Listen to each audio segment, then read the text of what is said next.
कहानी की शुरुआत होती है कुछ जवान लड़कों से जो जेल के कपड़े पहनकर चिलचिलाती धूप में मजदूरी कर रहे थे। वो सब रेगिस्तान के बीचों बीच खड्डे खोद रहे थे। उस वक्त बाफ बैग नाम के एक लड़के से ये सहन नहीं हुआ और उसने जानबूझकर अपना पैर एक सांप से कटवा लिया। इसके बाद हम स्टैनली नाम के एक लड़के को देखते हैं जो सड़क पर चल रहा था। अचानक ऊपर से उसके सर पर 2 जूते गिरे जिससे वो भी गिर गया। जूते काफी बढ़िया थे, इसीलिए उसने इन्हें रखने का फैसला किया। पर जब वो जूतों के साथ भाग रहा था तो अचानक पुलिस ने उसे जूते चुराने के जुर्म में गिरफ्तार कर लिया। असल में ये जूते मशहूर फुटबॉल खिलाड़ी क्लाइड लिविंगटन के थे जिसने इन जूतों को दान कर दिया था। अब पुलिस ने स्टैनली के घर जाकर उसके घर वालों को उसकी गिरफ्तारी की खबर दी तो सबको लगा कि ये उनके परिवार पर लगे श्राप की वजह से हुआ है। इसके बाद कोर्ट में स्टैनली को कैंप ग्रीन लेक में 18 महीने की सजा सुनाई गई। इस कैंप में स्टैनली की मुलाकात मिस्टर सर नाम के इंचार्ज से हुई जो काफी कंजूस था। उसने स्टैनली को चेतावनी दी कि कैंप से भागने की कोशिश भी मत करना क्योंकि दूर दूर तक कहीं पानी नहीं है। इसके अलावा वहाँ कई जहरीले जानवर थे जो आज तक कई लोगों की जान ले चुके थे। फिर उसने स्टैनली को यूनिफॉर्म दी और हर रोज 5 फुट का गड्ढा खोदने को कहा। अगर किसी दिन उसे कोई काम की चीज मिल गई तो उसे छुट्टी भी मिल सकती है। इसके बाद कैंप के साइकोलॉजिस्ट डॉक्टर पेंडांस्की ने उसे कुछ लड़कों से मिलवाया। जीरो नाम का एक लड़का वहाँ सबसे छोटा था और वो हमेशा चुपचाप रहता। फिर लंच के समय स्टैनली ने सबको बताया कि उसे झूठे केस में फंसाया गया है। उसकी ये बात सुनकर तो जीरो भी बोल पड़ा जिसे देखकर सभी हैरान हो गए। इसके बाद हम देखते हैं कि 100 साल पहले स्टैनली के परदादा जेम्स को अपने बिजनेस में काफी फायदा हुआ था, पर एक दिन बार्लो नाम के एक डाकू ने उन्हें लूट लिया। इस बात का उनके दिमाग पर गहरा सदमा लगा और वो सड़क पर आ गए। अब कोई चारा नहीं बचा था, इसीलिए उन्होंने एक बड़े आदमी के तबेले में काम करना शुरू किया। वहाँ उन्हें अपने मालिक की बेटी से प्यार हो गया। फिर उसने मैडम जिरोनी नाम की एक ज्योतिषी से पूछा कि लड़की का दिल कैसे जीता जाए, पर जिरोनी ने कहा कि वो लड़की एकदम बेवकूफ है, इसीलिए जेम्स को अमेरिका चले जाना चाहिए। पर जेम्स ने उसकी बात नहीं मानी और लड़की के पिता से उसका हाथ मांगने चला गया। पर उसके पिता ने जेम्स को अपनी काबिलियत साबित करने के लिए एक बड़ा सा मोटा सुअर लाने को कहा। अब जेम्स फिर से जेरोनी के पास गया और जेरोनी ने उसे एक सुअर का बच्चा देकर कहा कि इसे पहाड़ की चोटी पर ले जाकर झरने का पानी पिलाओ। इसके बाद जेम्स ने वादा किया कि सफल होने के बाद वो जेरोनी को अपने कंधे पर बिठाकर पहाड़ की चोटी तक लेकर जाएगा ताकि वहां तपस्या करके वो फिर से जवान हो सके। आखिरकार सुअर बड़ा हो गया और जेम्स लड़की के पिता के पास पहुंचा, लेकिन वो लड़की तो सच में बेवकूफ निकली और एक अधेड़ उम्र के आदमी को पसंद करने लगी। ये देखकर जेम्स गुस्से में आकर अमेरिका की ओर निकल पड़ा, लेकिन इस चक्कर में उसने जेरोनी से जो वादा किया था वो भूल गया। उसकी इस हरकत से जेरोनी को बहुत गुस्सा आया और उसने जेम्स के पूरे खानदान को ही श्राप दे दिया। वहीं जब स्टैनली कैंप में काम कर रहा था तो अचानक उसे एक प्राचीन पत्थर मिला जो उसने तुरंत ही काउंसलर को दिखाया, पर उन्हें पत्थरों में कोई दिलचस्पी नहीं थी। 100 साल पहले वहाँ पर वार्डन के दादा ट्राउट वॉकर का ही राज था। वहीं पास में रहने वाला सैम नाम का एक लड़का प्याज बेचता था और उसे कैथरीन नाम की एक टीचर से प्यार हो गया। इधर कैंप में स्टैनली एक्स-रे और उसके साथियों के ग्रुप में शामिल हो गया और उसे केवमैन का नाम दिया गया। एक दिन उसे अपनी माँ का खत मिला जिसकी कहानियां पढ़कर वो बहुत खुश हुआ।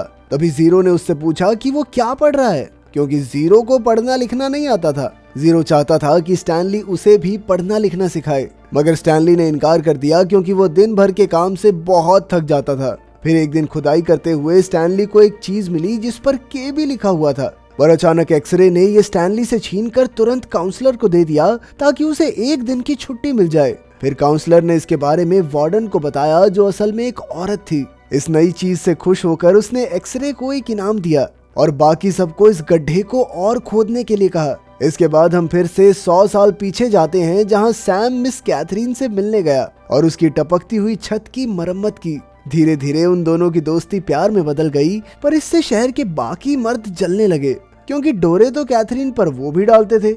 एक दिन ट्राउट वॉकर ने कैथरीन से बात की, पर कैथरीन ने उसे भी भाव नहीं दिया। फिर कुछ दिन बाद ट्राउट ने सैम और कैथरीन को एक दूसरे को चूमते हुए देख लिया और गुस्से में आकर उसने कैथरीन का पूरा स्कूल ही जला डाला। जब कैथरीन ने पुलिस में शिकायत की तो इंस्पेक्टर ने भी उसका फायदा उठाने की कोशिश की। इंस्पेक्टर ने कहा कि सैम ने गोरी लड़की के साथ संबंध बनाए हैं और इस जुर्म के बदले उसे सजाए मौत सुनाई जाएगी। कैथरीन तुरंत ही सैम को ये बात बताने के लिए भागी, लेकिन तब तक सैम की कश्ती में किसी ने उसे गोली मार दी थी।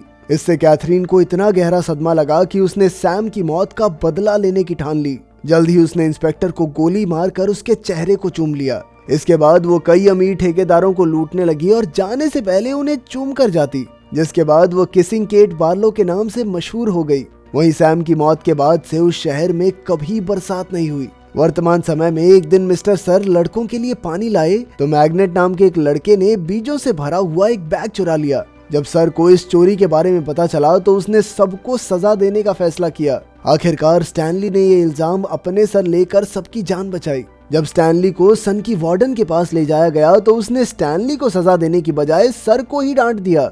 जब स्टैनली वापस लौटा तो जीरो ने उसके हिस्से का गड्ढा भी खोद दिया, क्योंकि स्टैनली ने उन सबको सजा से बचाया था। उसकी इस हरकत से खुश होकर स्टैनली ने जीरो को पढ़ाना लिखाना भी शुरू कर दिया। एक दिन जब वो जीरो को पढ़ा रहा था तो अचानक उसे एहसास हुआ कि गड्ढे से निकली चीज असल में एक लिपस्टिक थी, जिसकी मालकिन कोई और नहीं बल्कि मशहूर केट बर्लो ही थी। तब जीरो ने खुलासा किया कि उसका असली नाम हेक्टर जेरोनी है। असल में वो मैडम जेरोनी के खानदान से ही था, जिसने 100 साल पहले स्टैनली के परदादा को श्राप दिया था। खैर एक दिन इंचार्ज को भनक लग गई कि स्टैनली के बदले जीरो उसका गड्ढा खोदता है, तो उसने उन दोनों को ही नाकारा कहकर उनकी खूब बेइज्जती की। ये सुनकर जीरो को इतना गुस्सा आया कि वो इंचार्ज को कुल्हाड़ी मारकर भाग निकला। जब वार्डन को जीरो के भागने की खबर मिली तो उसने कहा कि जीरो 1 हफ्ते से ज्यादा जिंदा नहीं बच पाएगा। हमें पता चलता है कि जीरो अनाथ था, उसकी माँ उसे एक पार्क में छोड़कर चली गई थी। जब स्टैनली ने ये बातें सुनी तो उसे बहुत दुख हुआ। फिर रात को उसे याद आया कि उसके परदादा जेम्स ने जैसे तैसे रेगिस्तान में 16 दिन गुजारे थे जब केट बार्लो ने उसकी बग्गी लूटी थी। असल में उसके परदादा ने गॉड्स फिंगर नाम की जगह पर जाकर अपनी जान बचाई थी, पर आज तक किसी को नहीं मालूम कि ये जगह है कहाँ, क्योंकि जब जेम्स को वहाँ से लाया गया तो वो एकदम पागल हो चुका था। फिर अगले दिन जीरो की जान बचाने के लिए स्टैनली भी वहाँ से भाग निकला।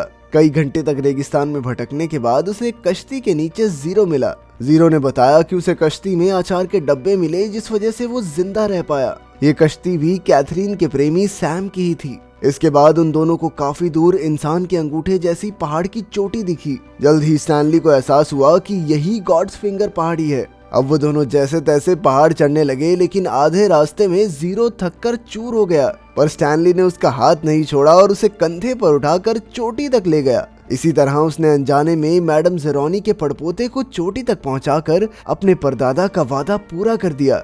चोटी पर पहुंचकर उन्हें पानी का झरना मिला जहां सैम प्याज उगाता था। इसी के साथ कोर्ट ने स्टैनली को बेकसूर घोषित कर दिया और स्टैनली की वकील उसे कैंप में लेने पहुंची, पर वार्डन ने उसे बताया नहीं कि स्टैनली भाग गया है। इसके बाद अगले दिन जीरो ने स्टैनली को सच बता दिया कि स्टैनली उसी की वजह से कैंप में आया है। असल में वो जीरो ही था जिसने दुकान से जूते चुराए थे, पर जब पुलिस उसके पीछे पड़ गई तो उसने जल्दबाजी में जूते पुल से नीचे फेंक दिए, जो सीधा स्टैनली पर जा गिरे। ये सुनकर स्टैनली को दुख नहीं हुआ, क्योंकि इसी बहाने उसने गॉड्स फिंगर पहाड़ी ढूंढ निकाली थी। इसके बाद हम फिर से 100 साल पीछे जाते हैं, जहां केट बर्लो को सूखे रेगिस्तान में सैम की कश्ती मिली। केट वहीं बैठकर अपने प्रेमी को याद करने लगी, पर तभी ट्राउट वॉकर और उसकी पत्नी वहां आ पहुंचे। उन्होंने केट पर बंदूक तान कर उसे सारा लूटा हुआ पैसा उनके हवाले करने को कहा, पर केट ने अपना मुंह नहीं खोला और जल्द ही एक पीली छिपकली ने उसे काट लिया, जिससे वो मारी गई। उस दिन के बाद से ट्राउट वॉकर का खानदान इस रेगिस्तान में गड्ढे खोदकर केट बर्लो का खजाना ढूंढने में लगा है। इधर असलियत में स्टैनली और जीरो भागते हुए कैंप में वापस आ गए और वो सीधा उस गड्ढे पर पहुंचे जहां उन्हें कैट बर्लो की लिपस्टिक मिली थी। आखिरकार वहां खुदाई करने के बाद उन्हें कैट बर्लो का मशहूर खजाना मिल ही गया, पर तभी वार्डन और मिस्टर सर ने वहां आकर खजाने पर कब्जा कर लिया। लेकिन अचानक वो पीछे हट गए जब उन्होंने देखा कि खजाने के ऊपर पीली जहरीली छिपकलियां लिपटी हुई थी।